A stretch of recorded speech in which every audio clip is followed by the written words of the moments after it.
Hello, welcome back to Outlandish Claims, everyone. I'm here with just Mike because this is what happens when people have important things they need to do. They try their best to do things because they're good people. So he did everything he had to do. He had to do a thing for work, he had to do a thing for himself, and now he's doing a thing for me. This is what you call a guy. Let me tell you, this is a man right here. So, Mike, with that intro, while you are a man, the Yankees certainly can't seem to find their man outside of Garrett Cole. The NL East can't find anybody above 500. The NL West looks interesting. The NL Central is somehow competitive, which nobody's really considered a possibility. And the Royals are winning the AL Central. Give us your take on the state of the division races, sir. The floor is yours. My state of the division races is what the hell is going on? It is mayhem and madness in the Major League Baseball these days across the divisions. I mean, you put it first, starting with the AL Central. Who would have thought that the Royals would be first in the division at any point in this season?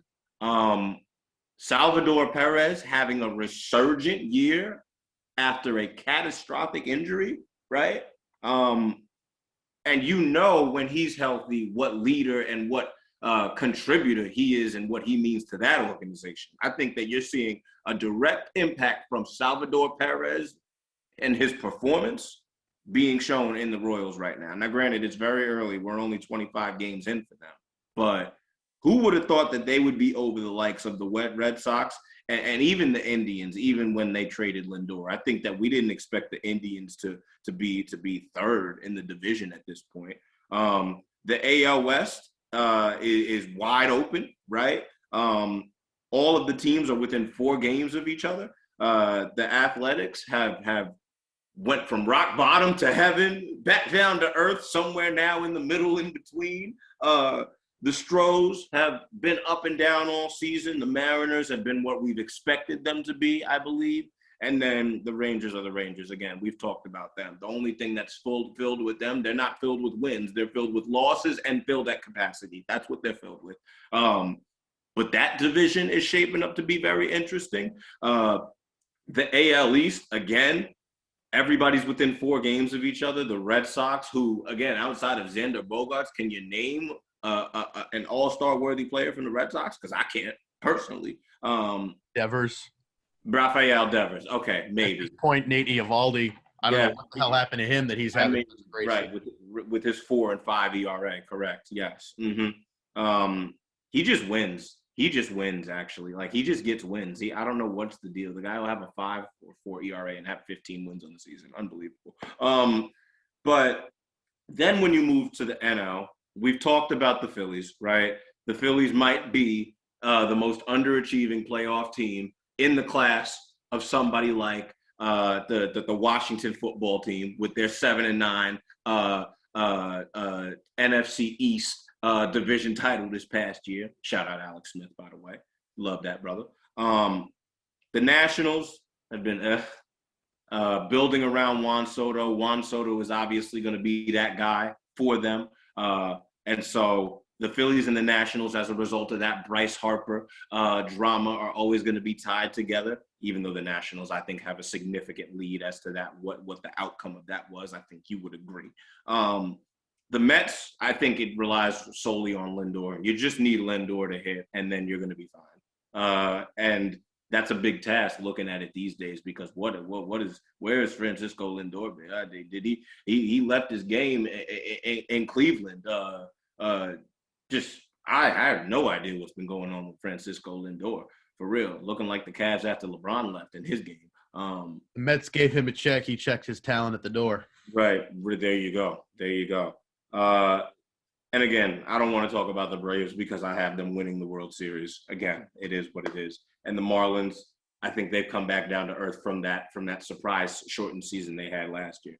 The NL Central looks very competitive, like you said. I think the Cubs are the one outlier there that, wow, the Cubs need to get it together.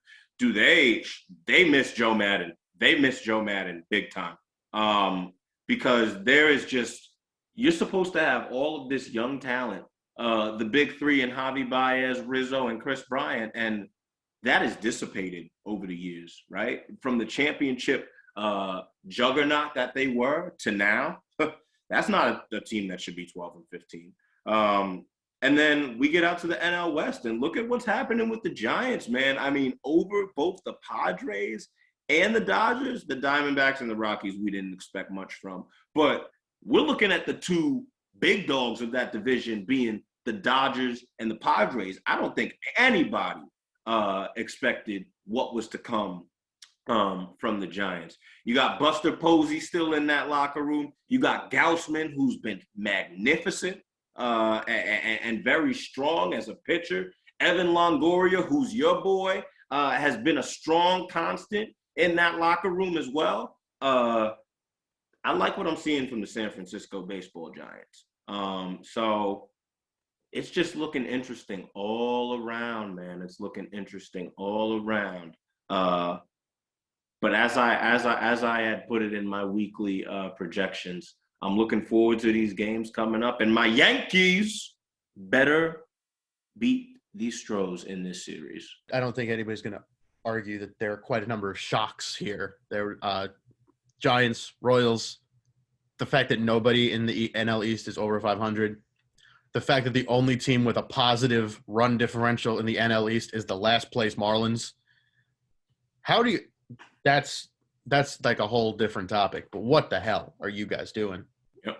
How are you a game and a half behind? I mean, 3 of them are technically tied for first. You should have no problem winning 2 games compared to these 3 schlubs right now. Yep. Strasburg's out, so the Nationals aren't getting their double ace. Corbin is all over the place. Mm-hmm. Right now, Arizona looks like a bunch of geniuses for trading him or letting him go. Mm-hmm. Milwaukee, I love their pitchers. I hope they keep it up. But something tells me St. Louis is starting to get it together. Right. And the Pirates are somehow only 4.5 games out with young talent at pitching, and Brian Hayes is still out. If he comes back, they can easily make up some of those runs and steal a couple of games. And who knows what's going to happen. The Reds seem to be going the wrong direction, though. Feel bad for them. I really was wishing they would keep it together longer. Now for the AL. Oakland, what are you doing to me? What are you doing? You won 13 in a row. How are you now 2 losers of 2 in a row? You lost a bunch to Tampa. Come on, dude. Get it together. Houston's now only a half game out, which is really awful. Christian Javier looks like a new ace. We all know they're doing it without Verlander, but they're doing it without Verlander. Greinke's having a down season. Cole obviously still gone. McCullers is not doing great, but they're still winning. How? They lead the league in run differential. They're tied with the White Sox and the Dodgers. All 3 of them who lead the league in run differential are not in first. Yep. It makes no sense. The team that has scored the most runs? Arizona. How is Arizona the team that scored the most runs? Yeah. This season is so weird. Really? I love it. I love weirdness, but what is happening? The Royals are in first place with a +6.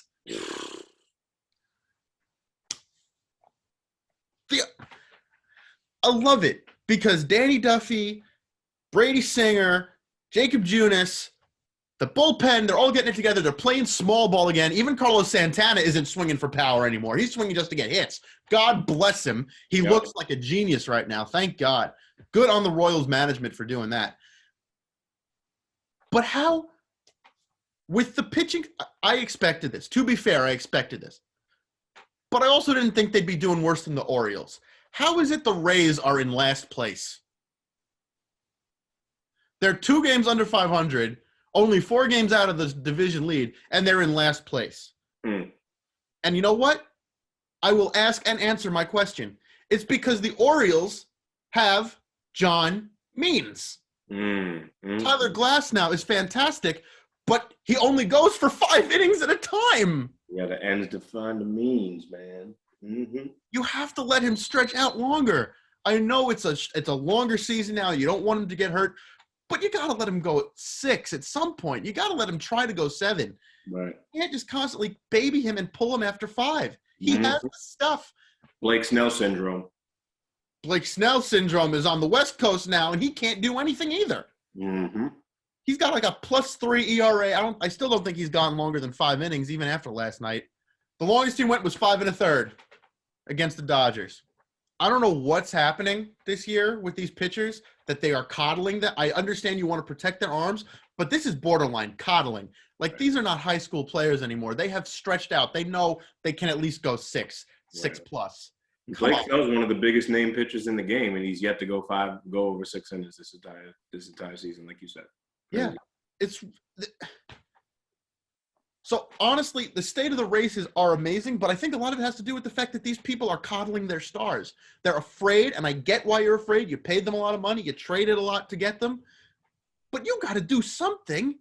You can't – if it comes down to 1-2 games like it did in 2011, you're going to look like idiots because you wouldn't let them go 1 extra inning here and there.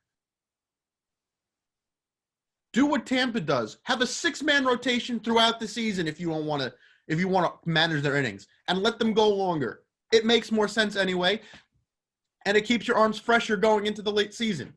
Do that then.